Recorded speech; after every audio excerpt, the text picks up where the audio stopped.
पहले तो मैं आपसे ये जानना चाहता हूँ आपकी जर्नी के बारे में, आपकी म्यूज़िकल जर्नी के बारे में। कहाँ से आपने तालीम हासिल की? आपके उस्ताद कहाँ से कौन थे? कहाँ से आपको शौक़ पड़ा? मैं इलाहाबाद की हूँ। मेरा जन्म और मेरी परवरिश इलाहाबाद में, जिसको आज प्रयागराज का नाम दिया गया है, वहाँ हुई। और मेरे माँ और पिताजी अंग्रेज़ी विभाग में वहाँ यूनिवर्सिटी ऑफ इलाहाबाद में पढ़ाते थे, लेकिन उनको संगीत का बहुत शौक़ था और उन्होंने मुझे और मेरी छोटी बहन को संगीत सीखने का अवसर दिया, उन्होंने प्रोत्साहित किया। और मैं पंडित रामाश्रय झा रामरंग, एक बहुत ही हमारे देश के जाने माने रचनाकार और जिन्हें आप स्कॉलर म्यूजिशियन कह सकते हैं, बहुत ही विद्वान थे वो, उनसे मुझे सीखने का अवसर मिला इलाहाबाद में।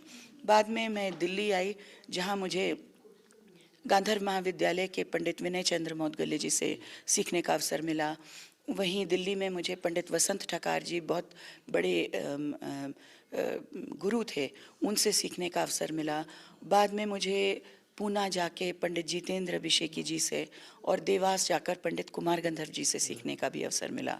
और एक फॉर्म है जिसका नाम है ठुमरी, वो मैंने श्रीमती नैना देवी जी से दिल्ली में सीखा।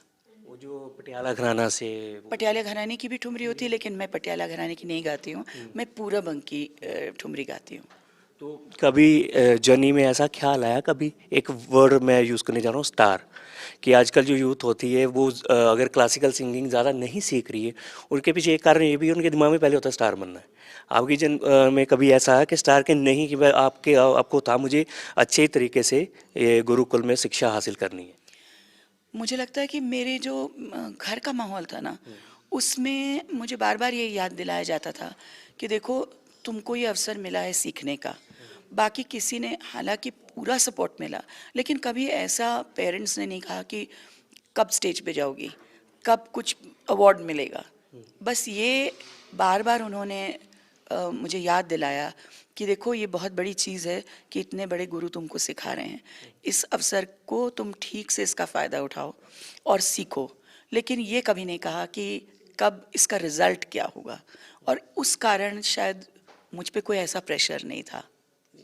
भारत सरकार की तरफ से आपको साल 2000 में पद्म श्री का पुरस्कार भी मिला, वो कैसा मोमेंट था आपके लिए? अम, देखिए, इस तरह का सम्मान मिलता है तो एक लगता है कि मतलब हमारी सरकार ने हमें ये सम्मान दिया। बहुत बड़ी बात है एक संगीत के विद्यार्थी के लिए, और जिम्मेदारी भी बढ़ती है कि इस सम्मान के योग्य ना केवल आज, लेकिन आगे भी हमको बनना पड़ेगा। ऐसा कुछ ना हो जाए हमसे, या ऐसी कोई सिखाने में, जब हम सिखा रहे हैं, खुले मन से सिखाना है, अपना काम करते रहना है, अपनी जो साधना है उसे आगे ले जाना है, ये जिम्मेदारी हम पे और बढ़ती है। अगर आपके बारे में हम रिसर्च करें ना, गूगल में लिखा आता है फोक, और एक वर्ड आ रहा था पॉप म्यूज़िक का। मैंने कहा, मैं हमने पॉप म्यूज़िक भी गाया होगा। तो फिर ऐसा जब हम उसको एनालिसिस करते हैं कि अगर किसी ने क्लासिकल सिंगिंग सीखी हो ना, उसके लिए कोई भी, चाहे वो गज़ल गाए, चाहे कव्वाली गा ले, जो भी गवाना हो उस गवा सकते हैं, अगर किसी ने क्लासिकल सीखी हो। अगर किसी ने शुरू से पॉप म्यूज़िक ही सीखा हो, वो बाकी जो उसके फॉर्म है म्यूज़िक के, वो नहीं गा सकता। जिसने क्लासिकल सिंगिंग सीखी है, वो उससे जो मर्जी गवा लो। नहीं, ऐसा नहीं है। देखिए, क्लासिकल म्यूज़िक का जो सिलसिला होता है, जो डिसिप्लिन होता है, उससे बहुत फ़ायदे होते हैं। लेकिन ये नहीं कहा जा सकता है कि क्योंकि किसी ने क्लासिकल सीखा है तो वो कुछ भी गा सकते हैं। क्योंकि जैसे बहुत सारे ऐसे फॉर्म्स होते हैं, जैसे वेस्टर्न म्यूज़िक है, उसके लिए आपकी अलग तरह की आपकी ट्रेनिंग होनी है। लेकिन हाँ, जो ऐसे एलिमेंट्स हैं म्यूज़िक के, सुर, ताल, साहित्य, उसके बारे में कुछ समझदारी मिल जाती है अगर शास्त्रीय संगीत सीखें। लेकिन ये कोई जादू की छड़ी नहीं है जो कुछ भी आप गा सकें। तो हमेशा अपने को विद्यार्थी समझना चाहिए, चाहे आप पॉप गाएं, चाहे आप रैप करें।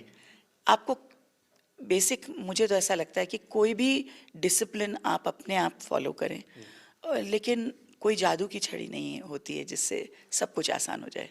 सो आप एल्सवेयर फाउंडेशन के साथ भी जुड़ी हैं। सो मोटिव है कि आर्ट और कल्चर और म्यूज़िक को प्रमोट करना है। आप जितने महीने से, साल से आप जुड़ी हैं, आपको क्या रिज़ल्ट, पॉजिटिव रिज़ल्ट मिले? मैं तो अभी पहली बार एल्सवेयर आर्ट्स के लिए आई हूँ, लेकिन एक कलाकार की स्मृति में ये फाउंडेशन तैयार किया गया है। और मुझे लगता है कि एक कलाकार को याद करने का ये सबसे अच्छा ज़रिया है। इसमें अलग अलग प्रकार के कलाकारों को बुलाया जाए, उनके उनके काम को देखा जाए, उनके काम के बारे में डिस्कशन हो, तो माहौल एक कलात्मक होता है। और जब कलात्मक माहौल होता है तो हमेशा सोसाइटी के लिए अच्छा ही होता है। सो आप जो परफॉर्म कर रही हैं वो बसंत और होली के ऊपर है, क्योंकि होली आने वाली है और बसंत की रुत अभी चल रही है। सो आपका मेन पसंदीदा राग कौन सा है? कि कोई एक कहना मुश्किल है, क्योंकि जो हमें राग सिखाए जाते हैं सभी बहुत विराट होते हैं, बहुत बड़े होते हैं। उसमें ये कहना कि ये मेरा फेवरेट है, बल्कि उल्टा कहना चाहिए कि आज के लिए अगर मैं राग वसंत गा रही हूँ तो मुझे राग से कहना पड़ेगा राग वसंत मेरी लाज बचा लेना। तो ऐसा हमको सिखाया गया है।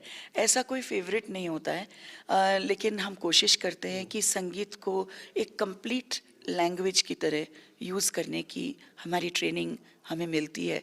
और हम गुरु के आशीर्वाद से, आप सबके सपोर्ट से, सुनने वालों के प्रोत्साहन से कोशिश करते हैं कि हम कुछ बातचीत कर सकें। तो आज भी कोशिश यही करूँगी, गुरुओं को याद करूँगी, आप लोगों से कहूँगी कि मुझे बेस्ट विशेस दें ताकि मैं ये काम हासिल कर सकूँ। हमारी बेस्ट विशेस तो आपके साथ हैं ही। मैं एक टेक्निकल सवाल पूछना चाहता हूँ कि मुझे गाना नहीं आता पर सुनने का बहुत शौक है, और मेरे जैसे लाखों हैं जिन्हें सुनने का शौक है, गाना नहीं आता। पर राग की पहचान मुझे आज तक नहीं हुई। मेरे साथी सिंग भी दोस्त हैं जो सिंगर हैं, गा लेते हैं, पर आज तक राग की पहचान नहीं होती। ये कैसे पता चल जाता है अगर मेरे जैसे शख्स को जिसको गाना नहीं आता, पर कैसे पता चले कि ये कौन सा राग है? आप मेरे साथ, अगर मैं हफ्ते भर यहाँ चंडीगढ़ में हूँ, आप मेरे साथ हर रोज़ 10 मिनट बिता सकते हैं। जी बस फिर आप देखिए, मैं आपको 7 रागों की पहचान बता दूंगी। मैं तो सिर्फ आदत की बात है। अभी आपके कान शायद उस राग को पहचानने के आदी नहीं हुए हैं, लेकिन और मैं भी हर राग को नहीं पहचान सकती। मैं 40 बरस से सीख रही हूँ, लेकिन मैं ये दावा नहीं कर सकती कि मैं हर किसी राग को पहचान लूँगी। पर हाँ, एक ट्रेनिंग होती है जिसके ज़रिए वो एक वोकैबुलरी, और जैसे आप भाषा सीखते हैं तो आपका ABC से शुरू होता है, फिर CAT कैट होता है, वैसे ही थोड़ा सा आपका ओरिएंटेशन कराना पड़ेगा। और बस मुझे तो आप 10 मिनट 7 दिन के लिए दें, देखिए आप 7 राग पहचानने लगेंगे। मैं बहुत वो आभारी हूँ कि आप मुझे 10 मिनट देंगे। और एक लास्ट जो आपसे सवाल पूछना चाहता हूँ, आप पंजाब में आए, चंडीगढ़ में आए, पंजाब का कौन सा सिंगर आपने अभी कभी सुना होगा? और आपने बात भी अभी करी थी कि पंजाब के सिंगर काफ़ी अच्छा और ऊंचा गाते हैं। यहाँ पे बोलते हैं चौथे काले से या पंजवें काले से शुरू होते हैं, हारमोनियम में काला और सफ़ेद होता है ना, तो यहाँ पे ये बोलते हैं। आपको कौन सा अच्छा सिंगर पंजाब का लगता है? मैं सरदूल सिकंदर जी को बहुत सुनती थी। मैं वैसे